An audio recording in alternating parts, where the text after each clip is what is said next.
अब वक्त हो गया है मध्य प्रदेश और छत्तीसगढ़ के साथ साथ देश और दुनिया की उन तमाम खबरों का जो आज पूरे दिन सुर्खियों में रही। हम आपको दिखाएंगे वो स्पेशल रिपोर्ट जिसमें होगी देश और दुनिया की तमाम बड़ी खबरें। तो चलिए शुरू करते हैं आज का स्पेशल रिपोर्ट।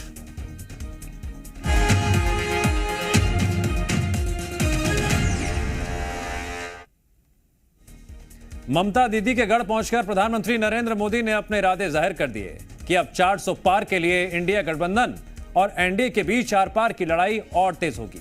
संदेश खाली के बहाने उन्होंने बंगाल की ममता सरकार पर तीखे प्रहार किए। साथ ही झारखंड, बंगाल और बिहार की 99 सीटों पर पूरा फोकस किया हुआ है, जहां से 400 पार करने की चुनौती दिखाई दे रही है।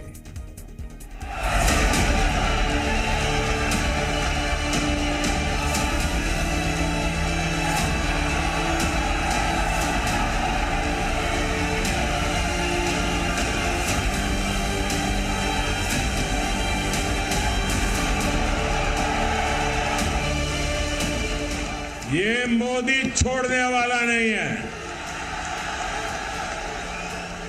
इनके हमले से डरने वाला, रुकने वाला मोदी नहीं है। हर चोट का जवाब वोट से देना है।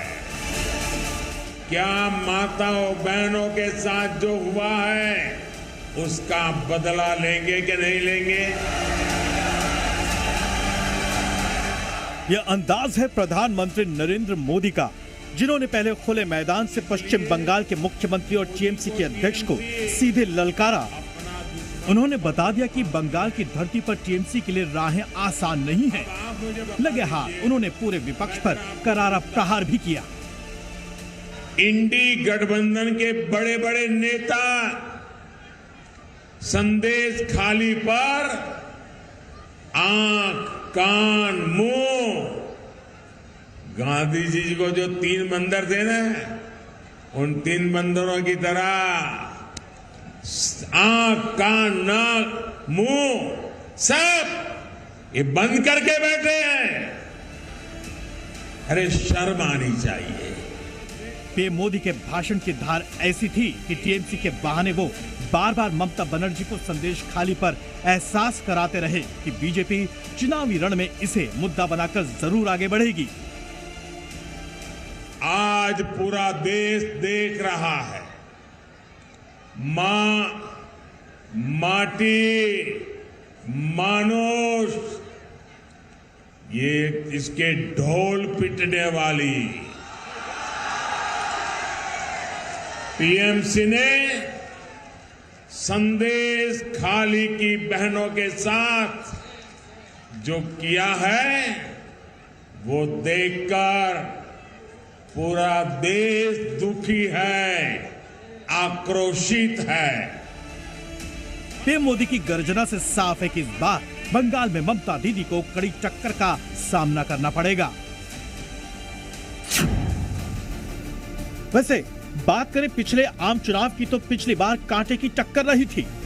पश्चिम बंगाल में कुल 42 सीटें हैं, जिनमें टीएमसी को पिछली बार 2019 में 22 और बीजेपी को 18 सीटें मिली थी, जबकि कांग्रेस को 2 सीटों से संतुष्ट होना पड़ा था। मुकाबला इस बार भी कांटे का ही दिख रहा है, लेकिन पीएम मोदी जब जीत की गारंटी देते हैं तो विपक्षी दलों को पहले से और ज्यादा पसीना बहाना पड़ता है। वैसे प्रधानमंत्री मोदी बंगाल की आधी आबादी यानी महिलाओं को भी खास संदेश देने के लिए तैयार है। 56 दिनों से संदेश खाली महिला उत्पीड़न और मुख्य आरोपी शाहजहां को लेकर सुर्खियों में है। बीजेपी लगातार ममता सरकार पर हमलावर है। आपको बता दें कि प्रधानमंत्री मोदी की 72 घंटे के भीतर बंगाल की 42, झारखंड की 14 और बिहार की 40 सीटों पर नजर है, ताकि एनडीए को 400 पार कराया जा सके। दरअसल इस जादुई आंकड़े को छूने के लिए इन 3 राज्यों में पीएम मोदी पूरी तरह कमर कस चुके हैं। 2019 के लोकसभा चुनाव में बीजेपी ने इन 96 सीटों में से 68 सीटों पर ही जीत हासिल की थी। साफ है बीजेपी इस बार अपना सफलता का प्रतिशत बढ़ाना चाहती है।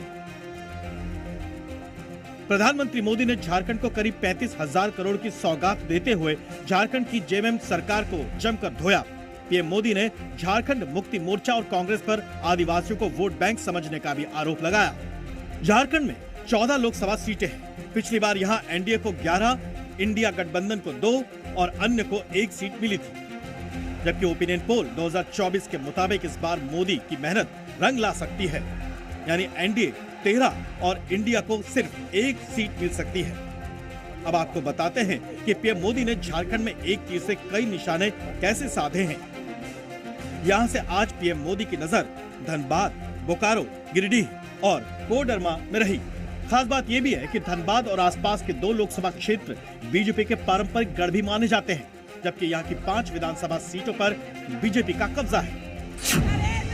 400 पार की लड़ाई के लिए पीएम मोदी आज अब तक 56 सीटों के लिए मैदान में उतर आए हैं।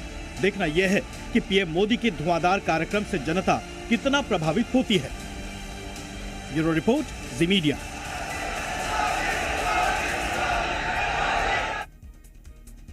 दिल्ली की जवाहरलाल यूनिवर्सिटी में एक बार फिर जमकर लाठी डंडे चल गए। यही नहीं, मारने के लिए साइकिल भी हाथ में उठा ली गई। हिंसा की स्थिति क्यों बनी और क्या है पूरा मामला, देखिए ये रिपोर्ट।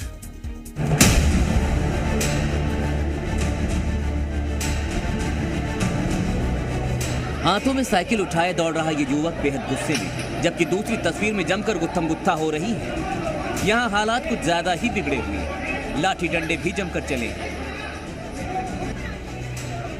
रात भर यहाँ जमकर हंगामा मचा रहा। दरअसल दिल्ली के जवाहरलाल नेहरू यूनिवर्सिटी में लेफ्ट संगठन और एबीवीपी के कार्यकर्ताओं के बीच जमकर मारपीट हो रही है। मारपीट का वीडियो सोशल मीडिया पर वायरल हो गया है। यहाँ मारपीट में घायल हुआ छात्र अपनी आपबीती बता रहा है। उसके मुताबिक इस मारपीट का जिम्मेदार दूसरा पक्ष है। हाथ के जो कड़ा पहनते हैं उसको निकालकर सर पर मारा जा रहा है और जो साइकिल वहां पे रखे गए थे वो भी वीडियो पर है कि वो किस तरीके से उसको उठा के फेंक रहे हैं। तो ये जो मारपीट हुआ है इसके पीछे एबीवीपी का प्लान सीधा है कि उनके सरकार के खिलाफ अगर कहीं पर भी आवाज उठे तो उसको वो किसी भी तरीके से रोकने के लिए उतर सकते हैं। वीडियो में साफ देखा जा सकता है कि दोनों गुट के छात्र आपस में भिड़े हुए हैं। कंधे पर साइकिल उठाकर मारते हुए शख्स अपने आपे से बाहर है। जेएनयू एबीवीपी के अध्यक्ष का आरोप है कि इस मारधाड़ के लिए दूसरा पक्ष जिम्मेदार है।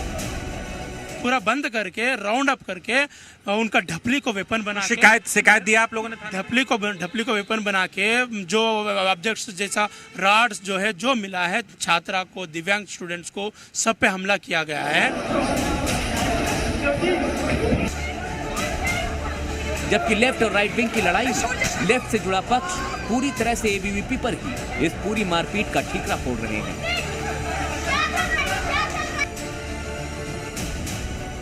कोई क्लैश नहीं हुआ। सबसे पहले एक तरफा अटैक था, असॉल्ट किया गया। कोई भी लेफ्ट के छात्र, कोई भी आम स्टूडेंट के या किसी और एक्टिविस्ट एबीवीपी के अलावा किसी के हाथ में डंडा नहीं था या मारने के लिए कुछ और औजार नहीं था, कड़ा नहीं था। तो ये एक तरफा अटैक था। असॉल्ट बोलना प्लीज बंद कीजिए।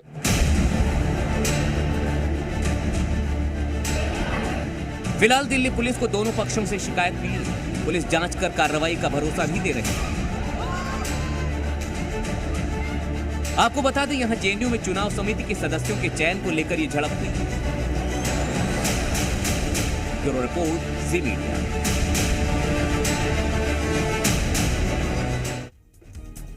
पाकिस्तान के लिए अमेरिका से एक बुरी खबर आई। इस्लामाबाद के अखबारों में खबर छपी है, अमेरिका ने पाकिस्तान की नई सरकार को मान्यता देने पर विचार कर सकती है। अमेरिका में इसकी डिमांड हो रही है और अगर ऐसा हुआ तो पाकिस्तान को ₹1 का भी लोन मिलने पर संकट खड़ा हो जाएगा।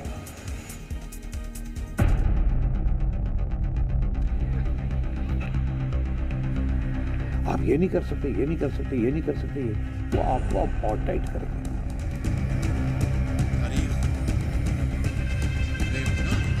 जब मैं आया हूं तो आप समझेंगे शायद ये मांगने आया, मैं मांगने नहीं आया लेकिन मजबूरी है। शहबाज शरीफ के वजीर आजम बनने पर अमेरिका से अड़ंगा लगने वाला है। पाकिस्तान की नई सरकार को चलाने वाला रिमोट कंट्रोल क्या वॉशिंगटन में है? लेटर लिखा गया है 31 कांग्रेसमैन की तरफ से और कहा गया कि पाकिस्तान पे दबाव डालें कि जो अरेस्ट किए गए लोग, मैंने कहा ना कि दैट लेटर वो IMF के ऊपर भी इस्तेमाल वो भी करेंगे और अमेरिकन गवर्नमेंट भी करेगी। ठीक है, ठीक है, अपने अपने मफाद के लिए वो करेंगे। अमेरिका से आई इस खबर से पाकिस्तान में तहलका मच गया है। असल में अमेरिका के 31 कांग्रेसमैन ने मिलकर यूएस प्रेसिडेंट जो बाइडेन को एक लेटर लिखा है जिसमें पाकिस्तान की नई सरकार को मान्यता नहीं देने की रिक्वेस्ट की गई है। कहा जा रहा है कि पाकिस्तान के चुनावों में धांधली के आरोपों की पूरी जांच के बाद ही पाकिस्तान को मान्यता मिले। अगर पाकिस्तान की नई सरकार को अमेरिका ने कबूल नहीं किया तो किसी भी इंटरनेशनल एजेंसी से मिलने वाले लोन पर संकट आ जाएगा। अब इन्होंने क्या किया कि 30-31 सेनेट कांग्रेसमैन 31 जी हाँ उनको आपने इकट्ठा करके उनसे एक बयान दिलवा दिया कि जी ये इलेक्शंस फेयर नहीं हुए और अमेरिकन गवर्नमेंट जो है इस पाकिस्तान की जो गवर्नमेंट आई है इसके साथ अभी रिकग्नाइज ना करें, मतलब इनके साथ बातचीत ना करें, इनको रोक के रखें। और ये इनडायरेक्ट प्रेशर IMF पे भी है। मतलब यही है ना, IMF जो है उसके अंदर मेजॉरिटी जो पावर है वो अमेरिकनों के पास है ना, तो IMF can't ignore American government. Pakistan में हल्ला है कि IMF या वर्ल्ड बैंक जैसी एजेंसियां अमेरिका के ऑर्डर पर काम करती हैं। यानी खबर का मतलब है कि पाकिस्तान को तब तक लोन नहीं मिलेगा जब तक अमेरिका से क्लीन चिट नहीं मिल जाती। इस बीच पाकिस्तान ने IMF से 25,000 करोड़ रुपए का लोन मांगने के बदले 66,000 करोड़ का कर्ज मांगने का फैसला कर लिया है। हालांकि पाकिस्तान का ये सपना टूटने के करीब है और तब पाकिस्तान के नए पीएम को दुनिया के दूसरे मुस्लिम देशों में जाकर हाथ फैलाना होगा। सऊदी अरब से होके आया हूँ, मैं UAE के होके, अभी मैं तुर्की होके आया हूँ और मैंने उन भाइयों को कहा कि आप हमारे बड़े अजीम भाई हैं, हमेशा आपने हमारी मदद की। और मैंने यही कहा जब मैं आया हूँ तो आप समझेंगे शायद ये मांगने आया, मैं मांगने नहीं आया लेकिन मजबूरी है। शहबाज शरीफ अगले कुछ दिनों में पाकिस्तान में वजीर आजम की कुर्सी पर बैठने वाले हैं। हालांकि संकट इतना बड़ा है कि चीन से मदद ली गई है। 23 मार्च तक पाकिस्तान को चीन का 16,500 करोड़ रुपए का कर्ज वापस करना था। हालांकि इस्लामाबाद इन्हें वापस करने की हालत में नहीं है, इसलिए चीन ने इस लोन को वापस करने की तारीख बढ़ा दी है। शहबाज शरीफ की मुश्किलें सिर्फ लोन लेकर नहीं बल्कि संसद चलाने के लिए भी हैं। संसद में पहले दिन से ही शरीफ ब्रदर्स के गठबंधन पर इमरान समर्थक भारी पड़ रहे हैं और इमरान खान ने IMF को जो खत लिखा उसका नतीजा भी सामने आ गया है। IMF की मैनेजमेंट जो है वो उसका हक बनता है और लीगल लेजिटिमेट हक बनता है कि वो इंफॉर्मेशन मांगे जिन कंट्रीज को इमदाद दे रहा है कि वहाँ आपकी जो सियासी सिचुएशन कैसे है जिसके अंदर आपने ये इम्प्लीमेंट करना है कि बनानी है। बिल्कुल कि सियासी सिचुएशन के ऊपर इंफॉर्मेशन मांग सकते हैं, इसलिए क्योंकि वो देखना चाहेंगे कि इस सूरत हाल में क्या आप IMF का प्रोग्राम इम्प्लीमेंट कर सकते हैं या नहीं। ऐसा लग रहा है कि अमेरिका में लिए गए फैसले का टारगेट शहबाज हैं और पाकिस्तान की यह मुसीबत देखकर इमरान खान के समर्थक जश्न मना रहे हैं। ब्यूरो रिपोर्ट, जी मीडिया। पाकिस्तान एक ऐसा मुल्क है जो परमाणु संपन्न भी है लेकिन बेहद गैर जिम्मेदार भी।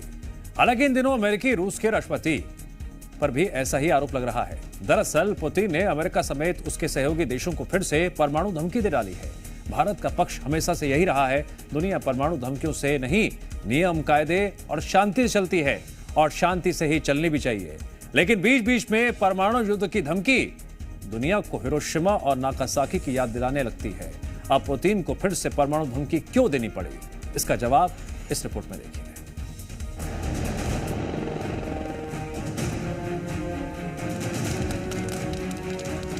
नीले समंदर में धमाकों के सतरंगी सबूत छोड़े जा रहे हैं। जंगी जहाज तैर रहे हैं। आसमान में फाइटर जेट मंडरा रहे हैं और हथियारबंद सैनिकों का दस्ता जमीन पर एक साथ टारगेट को भेद रहा है।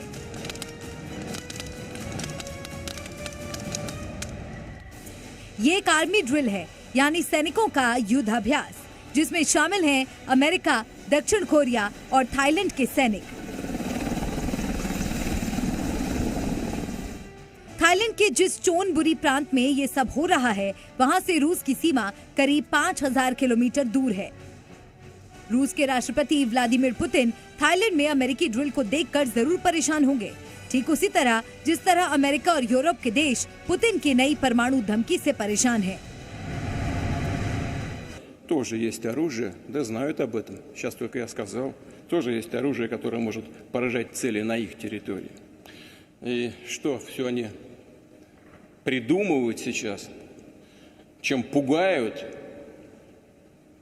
весь мир, что все это реально грозит конфликтом с использованием ядерного оружия, а значит уничтожением цивилизации. पुतिन पहले भी कई बार अमेरिका और ब्रिटेन को परमाणु हमले की धमकी दे चुके हैं, लेकिन नई धमकी उन्हें क्यों देनी पड़ी, ये समझना जरूरी है। फ्रांस के राष्ट्रपति इमैनुअल मैक्रों ने चेतावनी दी थी कि रूस के खिलाफ यूक्रेन में नेटो की फौज उतर सकती है। पुतिन ने इसी का जवाब देते हुए कहा था कि अगर यूक्रेन में नेटो की सेना उतरी तो पश्चिमी देशों को परमाणु हमले के लिए तैयार रहना होगा। Без суверенной, сильной России никакой прочный миропорядок невозможен.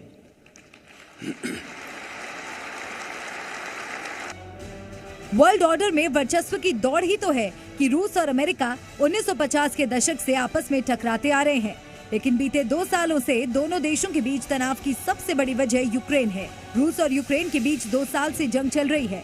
अमेरिका, ब्रिटेन, फ्रांस और जर्मनी समेत कई नेटो देशों ने इस जंग में यूक्रेन को हथियारों से मदद की, लेकिन पिछले कुछ महीनों से जरूरत के हिसाब से मदद नहीं दी जा रही। ज़ेलेंस्की कई बार कह चुके हैं कि पश्चिमी देश जितनी बातें करते हैं उतनी मदद नहीं करते। अब जैसे ही फ्रांस ने नेटो सेना उतारने के संकेत दिए, पुतिन ने परमाणु का डर दिखाकर पश्चिमी देशों को खामोश कर दिया। पुतिन की नई परमाणु धमकी पर अब अमेरिका का नया बयान भी सुन लीजिए। It is not the first time we have seen irresponsible rhetoric from Vladimir Putin. It is no way for the leader of a nuclear-armed state to speak. We have communicated in the past privately and directly with Russia about the consequences of the use of a nuclear weapon. That said, we do not have any sign that Russia is preparing to use a nuclear weapon, and we will continue to monitor this carefully. Putin चाहते हैं कि जब तक Ukraine में उनका मकसद पूरा नहीं हो जाता, जंग जारी रहेगी। पुतिन का मकसद ये है कि यूक्रेन कभी भी नेटो में शामिल ना हो और यूक्रेन में रशियन भाषा बोलने वाले जिन इलाकों को रूस ने अपने देश में मिला लिया, उसे यूक्रेन और बाकी देश भी मान्यता दे दें। ब्यूरो रिपोर्ट, जी मीडिया।